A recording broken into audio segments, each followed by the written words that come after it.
Hey everyone, in this video I'm going to show you how to find your Google Drive folder ID. Let's get into it. First, enter the specific folder.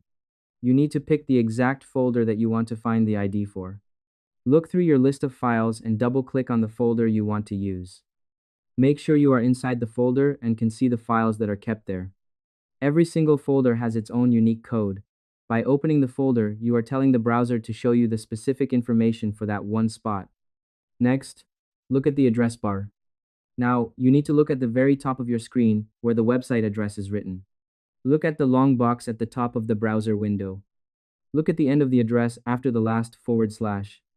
The folder ID is the long string of random letters and numbers at the very end of that link. It is the secret name the computer uses to find your folder. And lastly, copy the folder ID. Use your mouse to highlight all the letters and numbers that come after the word folders in the address bar. Right-click and choose Copy to save it. Now that you have the ID copied, you can paste it into any other app or message. Now your folder is ready to be linked and used. And that's it. I hope this helped you out, and I see you in the next one.